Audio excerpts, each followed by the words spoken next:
Greetings. My name is Paul-André Durocher. I'm the Archbishop of Gatineau. I want to speak to you about an experience I had when on my 25th anniversary of priesthood, maybe close to 15 years ago, I decided to give myself a present by walking the pilgrimage route of Compostella. I walked through southern France from Le Puy-en-Velay to the Spanish border, a distance of 750 kilometers. I journeyed with another bishop who had already done the Spanish section of the pilgrimage route.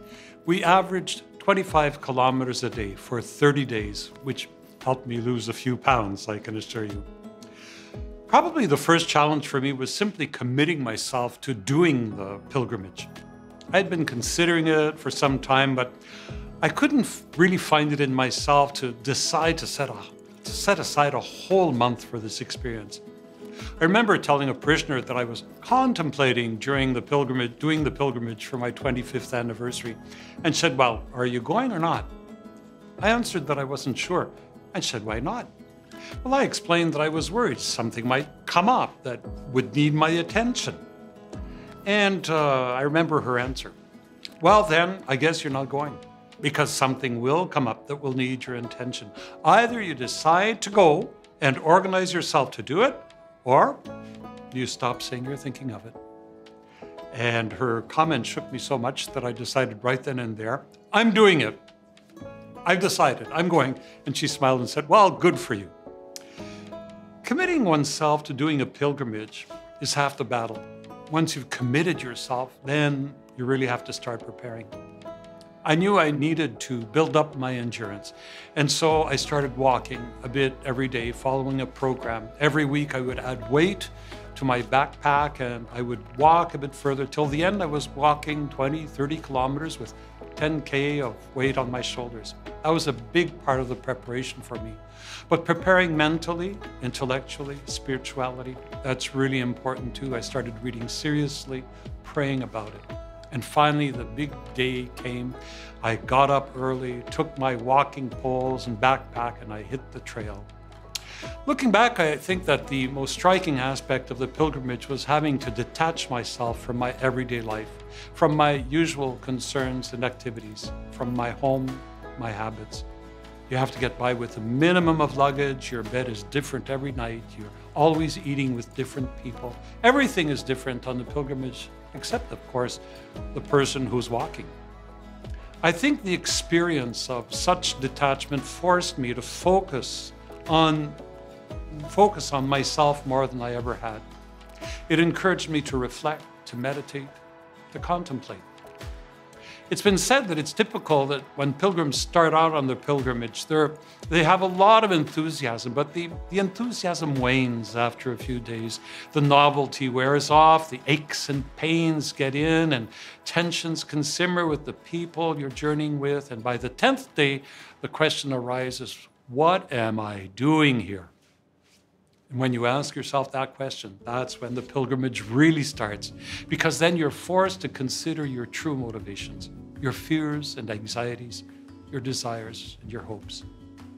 Now, many people undertake this journey for non-religious reasons. It's a pleasant activity, a physical challenge, the social dimension is fascinating, something to check off on your bucket list.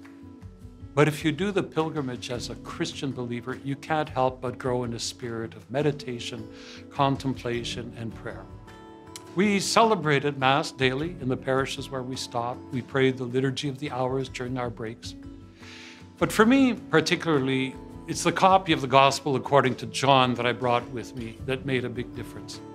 I divided it into 30 sections, one for each day of my pilgrimage. I would read the day's section early in the morning and reread it at various times during the day, reflecting on it, talking about it with my companion, praying about it. That gospel really came alive for me during those 30 days. As I contemplated the figure of Jesus, as I reflected on my relationship with Jesus, in the light of John's text, a kind of mantra grew in my mind. And after a couple of weeks, as I walked, I would slowly repeat in my mind and in my heart, Jesus, my Lord, my Savior, my friend, my brother.